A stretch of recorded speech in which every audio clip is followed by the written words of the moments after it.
माझं स्पष्ट मत आहे, बटेंगे तो कटेंगे हे वास्तव आहे. आता मला पूर्ण तर करू द्या उत्तर, मी पूर्ण तर उत्तर करू द्या. बटेंगे तो कटेंगे हे वास्तव आहे. जम्मू काश्मीरमध्ये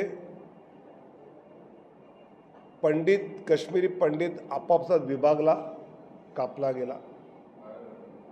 जर देश विकसित झाला पाहिजे असं वाटणारे आपापसात जर विभागले गेले तर इतरांना त्याचा फायदा होतो. त्यामुळे विभागले जाऊ नका. जाती जातीमध्ये विभागत जिसकी भागीदारी उतनी हिस्सेदारी करत जातींमध्ये विभागणं तो एक आहे, तो सेफ आहे, हे तितकंच खरं आहे. त्यामुळे पंकजाताई, अशोक चव्हाण किंवा अजून कोणाचं काही मत असेल तरी माझं मत ठाम आहे, बटेंगे तो कटेंगे.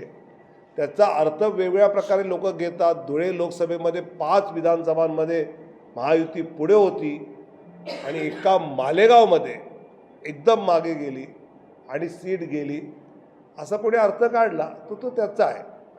माझं म्हणणं असं आहे की जाती जाती तुम्ही त्याचे तुकडे न पाडता जो समाज एकत्र आहे त्या एकत्र समाजाला त्याची हिस्सेदारी दिली पाहिजे. ओबीसीच्या जाती सगळ्या मिळून टक्केवारी जास्त आहे, पण बाकी ज्या लहान लहान आहेत तर त्यांना तेवढंच मिळणार का, हा त्या जातीतल्या लोकांचा प्रश्न आहे की आम्हाला विभागू नका.